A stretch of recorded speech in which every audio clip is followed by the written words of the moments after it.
Now, I know I have been slacking a little bit, just putting the shorts out there, but the SamThePT family has continued to grow throughout this time period. And I just want to say thank you to you guys. You are the reason that I do this. So with that said, let's get into today's video, which is actually inspired by a current patient of mine. Let's get going. Today we are talking about golfer's elbow and tennis elbow. They're pretty much treated the same, so I wanted to address them in the same video. Now, the medical terminology for these are medial epicondylitis or lateral epicondylitis. And pretty much what that means is this big bone, the bony bump on the inside of your arm, that's your medial epicondyle. And then the one on the outside, a little bit less prominent, is your lateral epicondyle. Okay, so itis is an inflammation. So you have irritated something in these areas.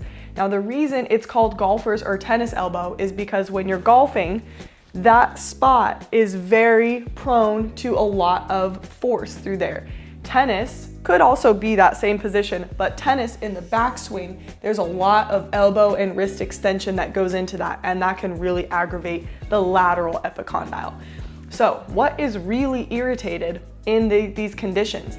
It's not exactly the bone or the bony bump, it's actually more so the tendon that attaches there. All the muscles on the front side of your arm, your flexors, come and attach on the inside, and the extensors on the back do the same thing. They go and attach on that lateral side. So any type of epicondylitis is caused by an overuse injury. You are doing something in the wrong position too many times without enough rest. So it's irritated.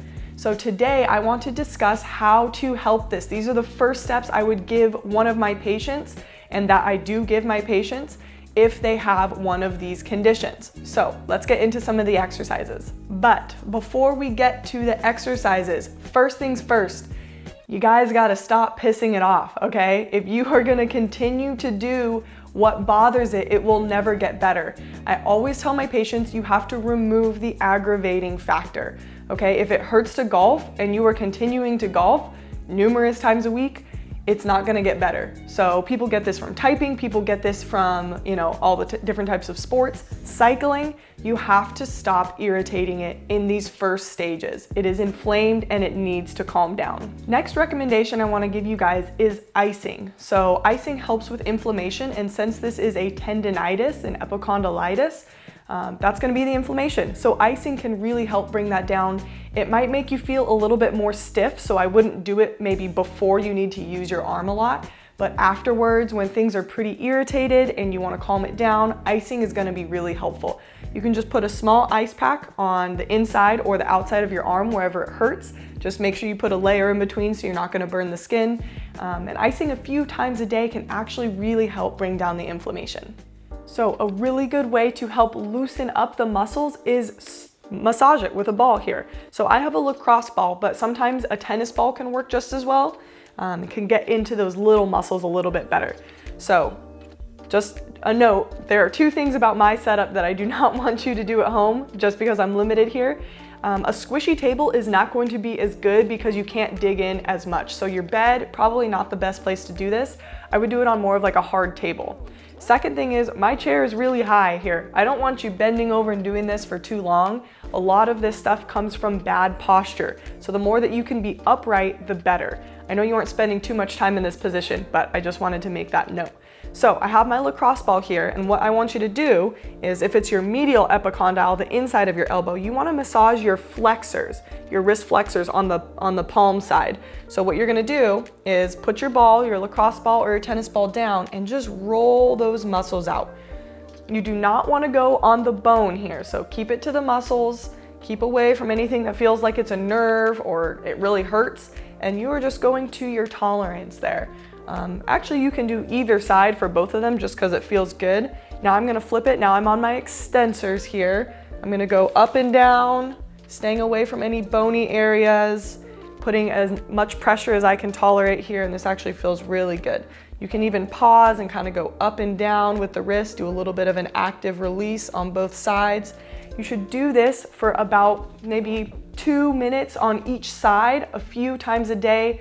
Just make sure not to make yourself too sore because it'll just feel like a bruise. So take a break from this if you do that. Let's get into the stretches that I want you to do to help release the pain here.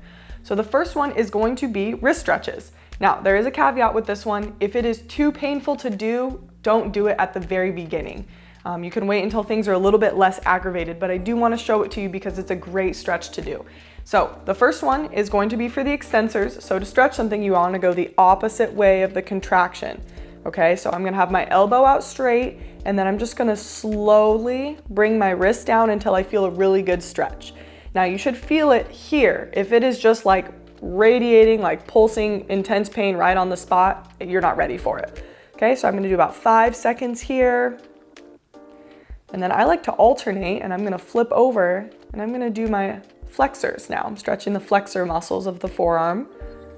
And these are the ones that attach to the medial side. And then I'll just go back and forth about 5 times and get these really stretched out. Again, skip them if it's too painful right near the tendon areas, okay? The next one, we are actually going to move up the chain. So a lot of the times, wrist or elbow issues are not the wrist or elbow's fault. It's because of our posture, it's because of the way we're moving. So I like to stretch all the way up to the neck and the shoulder. The next one we're gonna do are just 2 easy neck stretches. So you're gonna go to the side. If you already feel a stretch there, that's fine. I need a little bit of overpressure. Okay, so I'm just gonna go back and forth, stretching my upper trap, getting a good stretch, and I'll go 5 seconds, 5 times, just like the wrist. Next one, you've seen me do these in a few other videos. The next one is going to be for a muscle more towards your back called your levator scapulae. So what you're going to do is look down towards one armpit and then actually use that same hand to give a little bit of a downward pull. This is my favorite one. It feels really good. Good. Same thing, about 5 seconds. Hold 5 times through. Okay, the next one is going to be for the back of your shoulder. One main thing I see with wrist and elbow issues is this type of posture. Everything's rolled forward, extended out on the side, and crunched down here in the middle of the chest.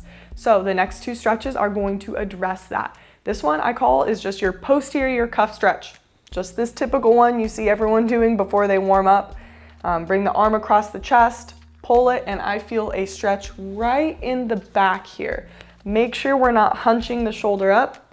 Keep it nice and low. And just pull straight across. Feel free to do both sides. 5-second hold 5 times. And the last one is going to be a pec stretch. We need to move to the wall for that one. So let's finish with the pec stretch here. I am just on a plain wall. Definitely doable to get a stretch, but it'll be better in a doorway or a wall where your wrist doesn't have to be at this weird angle you're gonna see me do. So again, a lot of people are rounded forward here, so we wanna open up the chest, and we're gonna do that by getting a good pec stretch.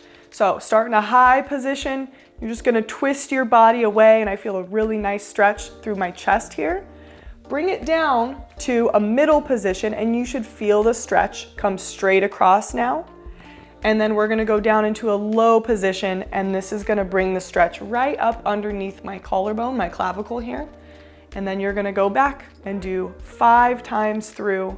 And this is a great one to do on both sides, whether you have pain or not. This one really just helps us get out of that rounded computer desk position. Now, one of the best and easiest exercises I like to give my patients is called a scap squeeze, a scapular squeeze. So we're gonna work on moving our shoulder blades back. So I want you to sit in a nice, good, upright posture, and all you are going to do is open up the chest and squeeze the shoulder blades back. You can kind of bring your arms out to the side to help with this. And I feel my shoulder blades kind of touching in the middle there. And the purpose of this is just to get your chest open, get out of that poor desk position, and improve your posture. So here we are also actually strengthening the upper back muscles and all those postural muscles that get really fatigued and tired from sitting in this position. So let's do a few together here. Really want you to open up the chest, make sure shoulders are down and back. You should feel those shoulder blades squeezing. Good, awesome. So you can do this a few times throughout your day. I mean, honestly, once an hour is good, a few times a day. You can't really do this one too much because it's not really very fatiguing. If you guys are still watching up to this point, I know you really want to help your elbow pain. So thank you, I'm proud of you. All those things I just taught you are super, super important to help diminish and decrease your symptoms.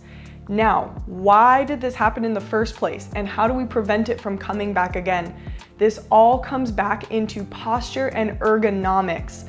All right, so that's a really big word for pretty much the way you move and your seated posture and getting everything right for your body type. Okay, so one of the main things that I see, which I've discussed before, is the rounded forward desk posture. So little things you can do at your desk or when you're sitting is making sure your chest is upright and straight and the shoulders are just kind of neutral. You know, you don't have to pin them back like that Scap Squeeze exercise, but just make sure everything is relaxed. Shoulders should not be hunched up to your ears and everything should be nice and calm and loose here, all right? One of the main things I like to say is your next posture is your best posture. And what I mean by that is sitting in a perfect posture for too long is still gonna irritate everything. So stand up every hour, move around. That's gonna be the best way to prevent this from happening. Okay, let's talk about desk setup. So there is a rule called the 90-90-90-90 rule, right? So what that means is everything should be at a 90-degree angle. Elbows should be here. They should not be reaching down. They should not be cramped up here. They should be relaxed at a 90-degree angle. Your hips should be at a 90-degree angle, meaning you should not have a footstool up here cramping up your hip flexor muscles, and you should not be on a chair too high that extends everything down. Same principle for the knees, same principle for the ankles. Everything should be at a good 90-degree angle. So if you need to assess your desk setup, have someone look at you, take a picture, see if you need to adjust your seat height or get some sort of footrest if you're shorter, or adjust your chair if you're taller. Last thing is the forward posture here, the rounded in for the typing and the mouse use.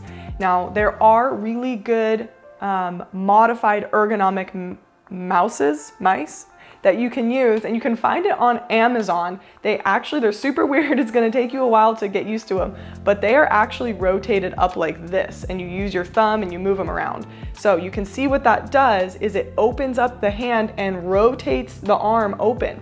So you're not in this rounded forward, internally rotated position. So that's just some stuff I think you guys should check out. Depending on the severity of your pain and how many hours you work at a desk, you can try these little by little and see if it works, okay? Main thing is just move around and don't slump in one position for too long. I really thank you guys for watching this video. I just want to help you get out of pain, and you know where to find me. Keep up all the good exercises and stretches. See you guys next time.